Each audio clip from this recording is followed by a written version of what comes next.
ഭൂമിയുടെ ഉപരിതലത്തിലുള്ള ഒരു വാതക മേഖലയാണ് അന്തരീക്ഷം എന്നും ഈ അന്തരീക്ഷത്തെ വിവിധ മേഖലകളാക്കി തരംതിരിക്കാൻ കഴിയുമെന്നും നമ്മൾ കഴിഞ്ഞ ക്ലാസ്സിൽ പറഞ്ഞിരുന്നു. ട്രോപ്പോസ്ഫിയർ, സ്ട്രാറ്റോസ്ഫിയർ, മിസോസ്ഫിയർ, നാലാമത്തതാണ് തെർമോസ്ഫിയർ.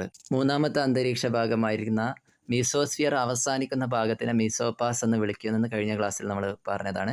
ഈ മിസോപാസ് മുതൽ അഥവാ 80 കിലോമീറ്റർ മുതൽ 600 കിലോമീറ്റർ വരെയുള്ള ഭാഗത്തിനെയാണ് തെർമോസ്ഫിയർ എന്ന് വിളിക്കുന്നത്.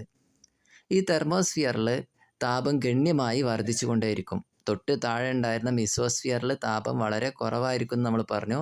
അന്തരീക്ഷത്തിലെ തന്നെ ഏറ്റവും കുറഞ്ഞ താപനില അനുഭവപ്പെടുന്നത് മിസോസ്ഫിയറിലാണ്.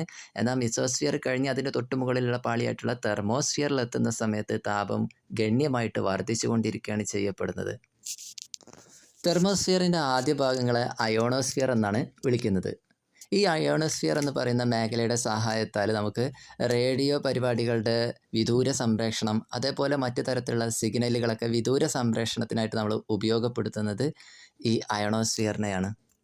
തെർമോസ്ഫിയറും അതേപോലെ അതിന് തൊട്ട് മുകളിലുള്ള എക്സോസ്ഫിയർ, ഇവ രണ്ടിനെയും വേർതിരിക്കുന്ന അന്തരീക്ഷ ഭാഗത്തിന് നമ്മൾ വിളിക്കുന്ന പേരാണ് തെർമോപൗസ് എന്നാണ് വിളിക്കുന്നത്.